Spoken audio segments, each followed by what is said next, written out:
Let me ask you one question. Why do you like buying designer handbags?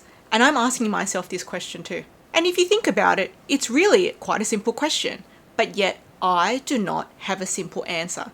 I have a few simple concepts that help to form part of my answer, like I like them, they're well made, they make me happy, but none of those can form a complete, simple, and concise answer to my question. So I want to ask you to pause for a moment and have a think and put in the comment section down below, why do you buy luxury designer handbags? Now, the reason why I pose this question to you is because I stumbled upon a post on Reddit from a subreddit r/addiction, and the title of the post was very intriguing.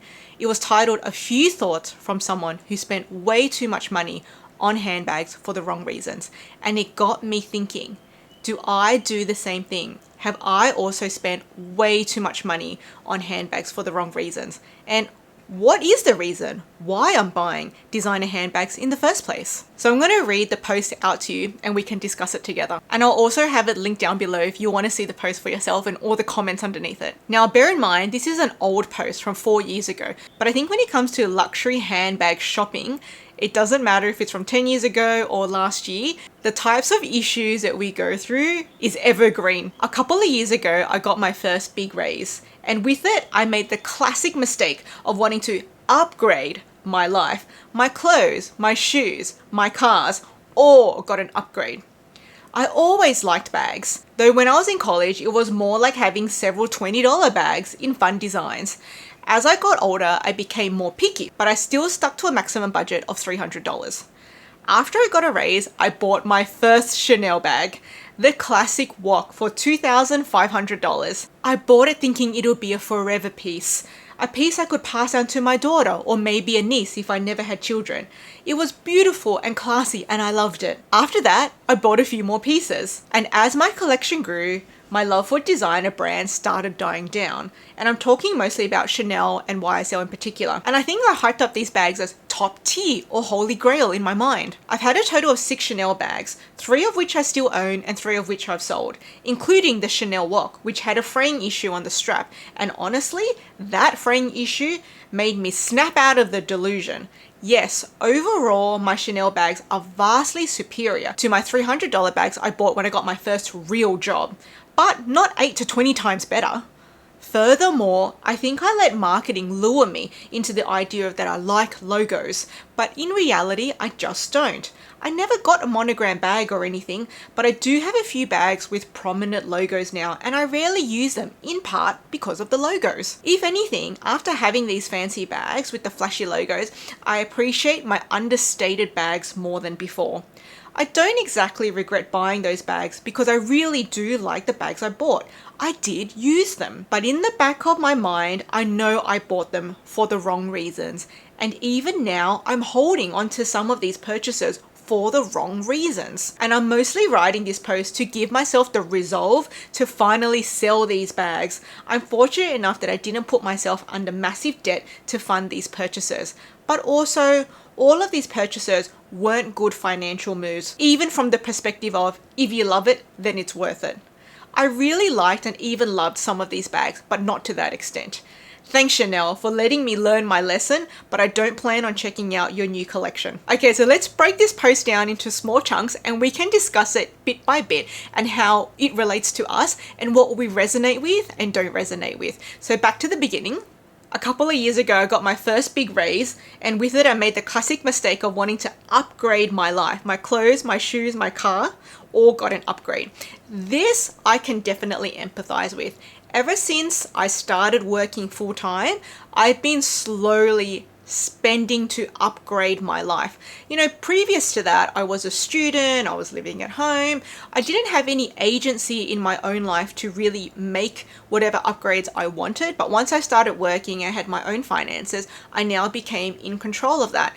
And of course, when you're a young, budding adult who's trying to make their way through the world, I think having a desire to upgrade your life is quite normal. And in that time, being a young adult, my idea of an upgrade was quite small and quite superficial. At that time, just like the author, I was focusing on upgrading my clothes, upgrading my shoes, upgrading my car. I wanted to have nice clothes to go clubbing on the weekend. I wanted to have a nice car to ride around with my girlfriends. And when I mean nice car, I mean like a Toyota Corolla. It wasn't even anything fancy. But at the time, they were what upgrades I thought were within my grasp at the time and also relevant to my lifestyle at the time. And at that time, I hadn't garnered an interest in designer items yet. And similar to the author, I was buying these cheapo fun bags. The author was spending like $20 on fun bags with fun designs. I was doing like $5 to $10 thrifted vintage bags that I could just easily trash and thrash at the club or music festivals and still get my vintage vibe, being no fuss, no muss. But what about you? When you started working, think back to then, or you can think back to your first big real paycheck or real raise. What were your priorities at that time? Did you have a desire to upgrade your life? Were you wanting to make improvements? I think it's very normal that people, no matter what age you are, no matter what stage of life you're in, no matter what's going on, you want to be moving, or you want to feel like you are moving forward in life, whether it's forward in your studies, forward in your career, forward in making a family. Like right now, one of the things I want to move forward in is actually having a family, having children, and getting pregnant. I don't think anyone really wants to feel like they're going backwards in life or are stagnant in life. I think it's a very normal thing to want to move forward, and in that, to have upgrades in whatever area of their life might be pertinent to them at that time. So tell me, in your life, back when you first started working, what upgrades were you focused on in your lifestyle at that time? And I also want you to contrast that with versus what upgrades are you focused on in this point in your life. It'll be really interesting to see the before you priorities and the current you priorities. And for the author, they clearly stated that at that time, the things they wanted to upgrade was their shoes, their clothes, and their car. And I think the handbags get encompassed into that. So after I got my raise, I bought my first Chanel bag, the classic Walk, for $2,500. Gosh, those were the days. Now the Walk is what, how many dollars? I bought it thinking it would be a forever piece. I could pass on to my daughter, maybe a niece if I never have children. It was beautiful and classy and I loved it. And after that, I bought a few more, and as my collection grew, my love for designer bags started dying down. I'm talking about Chanel and YSL. Now this is really interesting because I resonate with the author in the first half, but not in the second half because I went the opposite way. So I definitely resonate with the author in that I got my first designer handbag when I was 28. And I see my bags as forever pieces, provided I can financially afford to keep them. I don't plan on selling them unless I need to sell them, or unless I truly find out that they are not working for me anymore at whatever stage of life I'm in at that time. And if I have daughters, if they would like it, I would love to pass it down onto them. Who knows, I might have daughters who have absolutely zero interest in handbags at all and don't want my old vintage handbags. But nevertheless, I still have that fantasy of being able to pass these down as heirlooms. They're already heirlooms, the fact that they've been alive for so long, these handbags, 20, 30, 40 years old, and they've made it down to however many people owned it and down to me. That's like an heirloom, has its own lifetime already. But where I differ from the author is that the more that they bought, they said that actually their love for designer handbags started to die down. Mine went the other way. I actually snowballed. Once I started collecting vintage Louis Vuitton and I fell in love with it, I became like a Pokemon hunter. I wanted to catch them all. I would love to collect all the 90s bags, all the early 2000s bags from vintage Louis Vuitton. That's not really financially possible for me at this time, but deep down in my heart, I want to keep going. Whereas the author wanted to die down, wasn't as interested as they were initially. So tell me, what about you in your journey? Are you more like the author, and once you started collecting and then bought some, your love just waned for designer handbags? Or are you more like me and you ended up ramping it up and you ended up snowballing? For me, my first love is vintage Louis Vuitton, but I also love vintage Hermes. I've only got one bag, this beautiful Hermes Saxandrine, and this has left me with a taste that I want more vintage Hermes. But it's pricey. And I also started collecting vintage Chanel, but they're pricey as well. But my heart still desires more. It didn't wane at all. So tell me about your buying journey. Are you wanting more or are you dying down? Okay, let's continue. I think I hyped up these brands as top tier or holy grail in my mind. I've had 6 Chanel bags in total. 3 of which I still own and 3 of which I sold, including the Chanel Walk with the fraying strap. And honestly, that fraying strap made me snap out of my delusion. Overall, the Chanel bags are vastly superior to the $300 bags I was buying when I got my first real job, but not 8 or 20 times better. Now, I think this is something that I definitely resonate with as well. Are these designer handbags that cost like 8 to 20 times more than a non-luxury but still good quality handbag, are they 8 to 20 times better? I don't think so. I would agree with the author in that overall the designer handbags are superior, but, and that's not to say that the non-designer handbags cannot have bags in their line which are superior to the designer handbags, so they definitely are. But I think just overall, the designer handbags are overall superior to the non-designer handbags as a group versus group, but they are not that many times better that's equivalent to the price difference. So if it's 8 times the price, it is not 8 times better. So I would definitely agree with the author there. And also, we are paying the premium for the name, the intangible value of the name. And I think we all see that as no big secret. You know, all of us who love a designer house or designer houses, like who love Hermes and the craftsmanship and the leather, you can't deny you are paying a big hunker chunk for the Hermes name. Same with Chanel, same with Louis Vuitton. A hunker chunk is for that name. Now, unfortunately, the author suffered with quality issues with their walk strap. That would be really sad if I bought a Chanel bag brand new in store and I had any quality issues. Now, I buy my bags vintage and pre-love, so if I have any wear and tear, you know, I just take it as it is on face value, sold as is. But I'd be really sad if I got something brand new in store and I suffered quality issues. It would be like a real punch in the guts. Tell me, have you suffered quality issues with your brand new bags? Did you feel like it was a punch in the guts, a slap in the face from the fashion house to say how much money you paid for it? And kind of makes you feel like they don't care enough to prevent these quality issues from happening. That is how I would feel, I would imagine I would feel if that had happened to me. It'd be a very disappointing experience. And I can empathize with people when they complain about the quality issues, because it's a lot of money that's being spent and you're not laying out money to get quality issues. You're laying out money to get quality. So tell me, what has been your first-hand experience in dealing with quality issues from brand new bags you bought in store? Tell me the bag, tell me the brand, and tell me what the quality issue was that you had and whether or not you got a resolution from the fashion house. Okay, let's continue. So furthermore, I think I let marketing lure me into the idea that I like logos, when in reality, I just don't.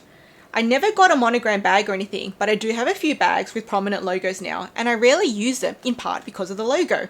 If anything, after having those bags with flashy logos, I appreciate my understated bags so much more. Now for me, I would say I am not impervious to marketing. So I would say, yes, I can be influenced by marketing. But reflecting upon my own collection, I feel as though I've done a pretty good job of mostly getting it right with picking the things that I truly like and truly work for me.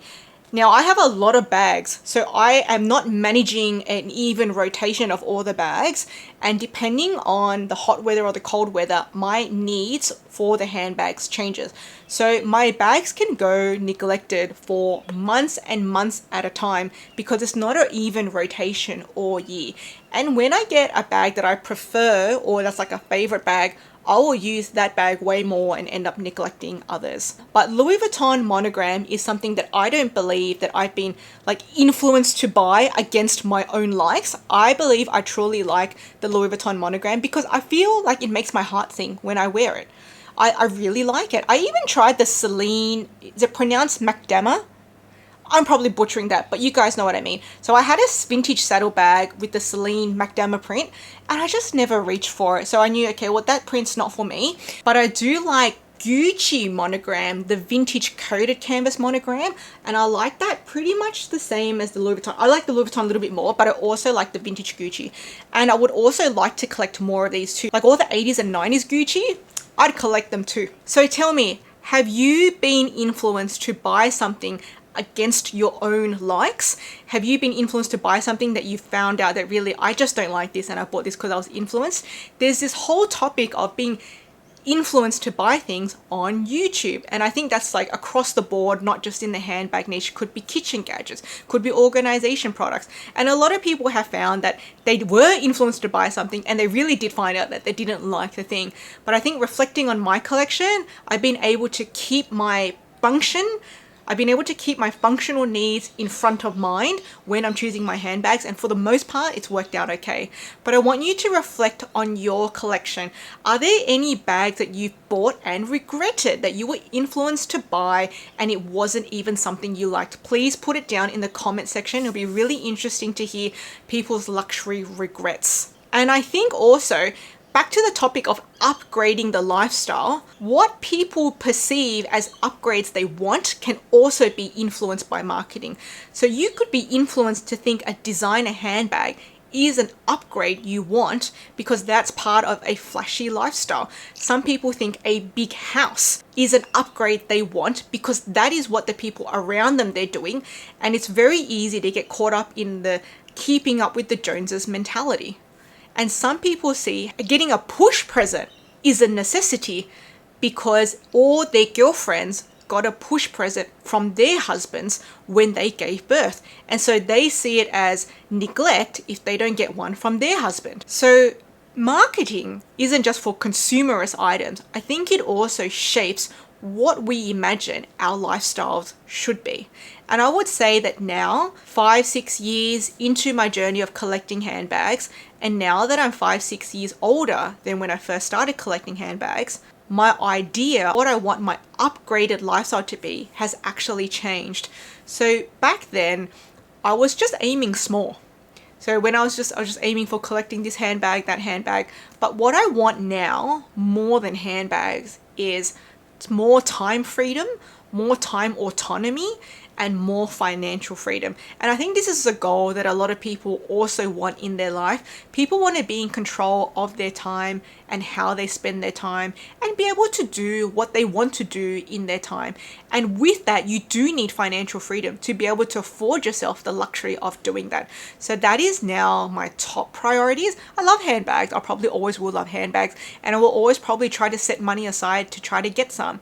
But that has moved down, particularly because, and you may have seen, I've talked about, I am trying to get pregnant at the moment. I talked about in my luxury wish list. But I think as our lives change, even though we want constant upgrades, these upgrades change as our lives change. So let's continue. I don't exactly regret buying these bags because I really do like the bags I bought. I did use them, but back of my mind, I know I bought them for the wrong reasons. And even now, I'm holding on to some of these products for the wrong reasons. Now, would you say in your collection, how many of these handbags did you buy for the wrong reason? And how many are you still holding on to for the wrong reason? Now, buying them for the wrong reason, this is a subjective thing, but one of the reasons you could count is you got influenced to buy it when you didn't actually like it. And a wrong reason for holding on to it could include because you spent money on it and you know you can't get all that money back on the resale market, so you'd rather just hang on to a bag you don't like. Have a good think about your collection and which of your handbags fit into those categories. It'll be interesting to see how many bags, how many of us fit into that category. Okay, let's continue. I'm mostly writing this post to give myself the resolve to finally sell these bags. I'm fortunate enough that I didn't put myself under massive debt to fund these purchases, but also a lot of these purchases weren't good financial decisions, even from the perspective of if you love it, then it's worth it. I really liked and even loved some of these bags, but not to that extent. Thanks Chanel for letting me learn my lesson, but I don't plan on checking out your new season collection. I would say I definitely resonate with the author here. I think all of my handbags were not good decisions from a financial smartness perspective. And I'm just talking about my collection. I'm not talking about all handbags in general. So my collection is made up of vintage, pre-loved designer handbags. These bags that I've chosen are not investment handbags. I'm not making any money from them. They will not go up in value that much in the future, if any at all. Maybe they'll just go down. They are not helping me to secure my financial future freedom. They are not helping me to really move forward in life. They serve a purpose of making me happy now. I'm wearing them now. I'm living in the present with them. And a lot of the purchases involved heaps of FOMO. So all of them were all more I love it and I bought it because I liked it, as opposed to any smart decision. And I own that with my collection. I do not have a smart collection. I just have a collection that makes me happy. And I want to hear about your collection. Are you a collector who collects for investment? Are you a collector who uses their bags or has their bags stored very well for a future sale? And I want to hear about whether your handbags are contributing to the present you, or you plan on having these contribute to the finances of the future you. Now, I thought this was a really interesting topic, and I resonated with a lot of what the author said, except for the part where their love died down, because my loves could have just ramped up. So I went the opposite way. So give me your thoughts down below and tell me about your life upgrades. What are your current life upgrades that matter to you now? Now, if you haven't gotten sick of me yet, I actually found another article that talks about why people buy expensive brand name items. And I thought, oh my gosh, that's me, that's us. And if you want to hear the author's opinions, which is kind of calling us attention seekers, I'm going to leave that video here for you to carry on with next.